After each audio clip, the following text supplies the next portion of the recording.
കുറച്ചേ പഠിക്കുന്നുള്ളൂ, എന്നാൽ പഠിക്കുന്നതാണെങ്കിൽ ഓർത്തിരിക്കേണ്ടേ അതുമില്ല, എല്ലാം മറന്നു പോകുന്നു. ഈ പ്രശ്നം നിങ്ങൾക്കുണ്ടെങ്കിൽ നിങ്ങൾക്കുള്ളതാണ് വീഡിയോ. നിങ്ങളുടെ സമയം ഒട്ടും വേസ്റ്റ് ആക്കാതെ നേരെ വീഡിയോയിലേക്ക്. അപ്പൊ അതിലെ ഒന്നാമത്തെ പോയിന്റ് ആണ് ചങ്കിങ് ദ സിലബസ്. അതായത് ഒന്നുമില്ലടാ, നിങ്ങളുടെ എക്സാമിനുള്ള സിലബസ് ഏതാണെന്ന് അറിയാലോ. അതിൽ നിങ്ങൾ ഓരോ ചാപ്റ്ററും ആ ചാപ്റ്റർ മൊത്തത്തിൽ ഒരുമിച്ച് പഠിക്കാതെ ആ ചാപ്റ്ററിനെ എടുത്തിട്ട് അതിൽ ടോപ്പിക്സ് സെപ്പറേറ്റ്ലി ഐഡന്റിഫൈ ചെയ്യണം. ഓരോ സെപ്പറേറ്റ് ടോപ്പിക്കായിട്ട് ഓരോ ടോപ്പിക്കായിട്ട് പഠിക്കുക. ഈ ടോപ്പിക്ക് നിങ്ങൾ എന്ത് ചെയ്യുക, ഒരു പ്രത്യേക നോട്ട്ബുക്കിൽ എഴുതി വെക്കുക. ഓക്കെ, ഈ ചാപ്റ്ററിൽ ഈ ടോപ്പിക്സ് ഒക്കെയാണ് പഠിക്കാനുള്ളത്. എന്നിട്ട് ഓരോ ടോപ്പിക് എടുക്കുക, അത് പഠിക്കുക, ടിക്ക് ഇടുക. ഇങ്ങനെ കൃത്യമായി നമ്മുടെ ബ്രെയിനിന് ഓരോ സമയത്തും പഠിക്കുന്നത് ലിങ്ക് ചെയ്ത് പഠിക്കാൻ പറ്റണം. അല്ലാതെ മിക്സ് ആക്കി എല്ലാം കൂടി ഒരുമിച്ച് അടുക്കും ചിട്ടയും ഇല്ലാതെ പഠിക്കരുത്. ഓക്കെ, ഇനി രണ്ടാമത്തെ പോയിന്റ് ഭയങ്കര ഇമ്പോർട്ടന്റ് ആണ്. നിങ്ങൾ ഇന്നത്തെ ഡേറ്റ് ഇടുക, ഇന്ന് പഠിച്ച എല്ലാ ടോപ്പിക്കും നോട്ട് ചെയ്ത് വെക്കുക. എന്തിനാ സാർ? ഇന്ന് വൈകുന്നേരം കിടക്കുന്നതിന് മുമ്പ് ഈ ഓരോ ടോപ്പിക്കും ഒന്നും കൂടി റിവിഷൻ ചെയ്തിരിക്കണം, കിടക്കുന്നതിന് തൊട്ട് മുമ്പ്.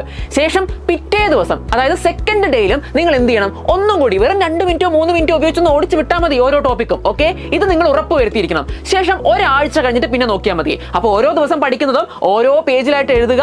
എന്നിട്ട് നിങ്ങൾ എന്ത് ചെയ്യുക, ആദ്യ ദിവസം നോക്കുമ്പോൾ 1 ടിക്ക് ഇടുക, പിറ്റേ ദിവസം അത് 2 ടിക്ക് ഇടുക, ഒരാഴ്ച കഴിഞ്ഞത് 3 ടിക്ക് ഇടുക.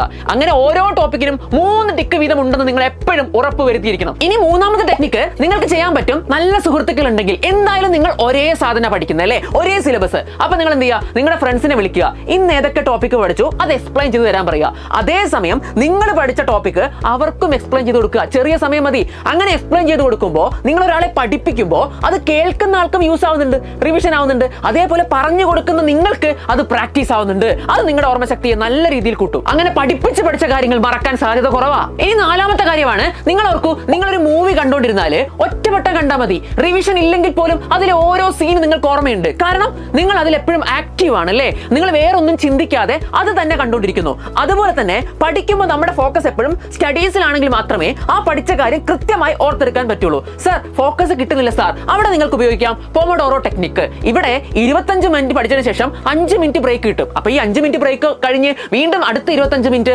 ഫോക്കസ് ചെയ്യാൻ നമ്മുടെ ബ്രെയിൻ റെഡി ആയിട്ടുണ്ടാകും. ഓക്കെ, ഇനി അഞ്ചാമത്തെ പ്രധാനപ്പെട്ട പോയിന്റ്, നിങ്ങൾ കൃത്യമായി ഉറങ്ങിയില്ലെങ്കിൽ നിങ്ങൾ മറന്നു പോകും. കൃത്യമായി ഉറങ്ങണം. ഒരു ദിവസം മിനിമം 7 മണിക്കൂറെങ്കിലും ഉറങ്ങുക. മാക്സിമം 8 മതി. നിങ്ങൾ ഉറങ്ങി ഉറപ്പ് വരുത്തണം. കൂടാതെ ഉറങ്ങുന്നതിന് കുറച്ച് നേരം മുമ്പ് തന്നെ നിങ്ങളുടെ ഫോണൊക്കെ എടുത്ത് മാറ്റി വെക്കുക. ഫോൺ ഡിസ്ട്രാക്ഷൻസ് വേണ്ട. അത് പഠിക്കുമ്പോഴും നിങ്ങൾ ചെയ്യണം. നിങ്ങൾ പോമോഡോറോ ടെക്നിക്ക് ഉപയോഗിച്ച് പഠിക്കുമ്പോൾ ഫോൺ അടുത്ത് വേണ്ട, വല്ല ടൈമറോ ഉപയോഗിച്ചാൽ മതി. ഫോൺ അപ്പുറത്തെ റൂമിലോ അപ്പുറത്തെ റൂമിലോ ഒക്കെ കൊണ്ടുവെക്കുക. ക്ലാസ് കാണാനുണ്ടെങ്കിൽ മാത്രം നിങ്ങളുടെ കയ്യിൽ വെക്കുക. ഇനി ഞാൻ അധികം ടിപ്സ് ഒന്നും പറഞ്ഞ് നിങ്ങളുടെ സമയം കളയുന്നില്ല. കാരണം ഇപ്പൊ പറഞ്ഞ കാര്യങ്ങൾ തന്നെ മര്യാദയ്ക്ക് നിങ്ങൾക്ക് ചെയ്യാൻ പറ്റിയാൽ നിങ്ങളുടെ ഓർമ്മ ഒരു 10 മടങ്ങ് വർദ്ധിക്കുന്നുള്ളത് ഉറപ്പാണ്. ചെയ്യാൻ പറ്റുമോ? ചെയ്യാൻ പറ്റുമെങ്കിൽ കമന്റ് ചെയ്യ്. ഇതുപോലെ ഇനി വേണ്ട വീഡിയോസ് ഉണ്ടെങ്കിൽ അതും നിങ്ങൾ കമന്റ് ചെയ്യ്. നിങ്ങൾ എന്ത് ചെയ്യുക, ആത്മാർത്ഥമായിട്ട് നല്ല രീതിയിൽ ഇരുന്ന് പഠിച്ചോ. നമ്മൾ കൂടെ നിൽക്കും. കോൺഫിഡന്റ് ആയിട്ട് മുന്നേറിക്കോ. മറ്റൊരു വീഡിയോയിൽ കാണുന്നവരെ ബൈ.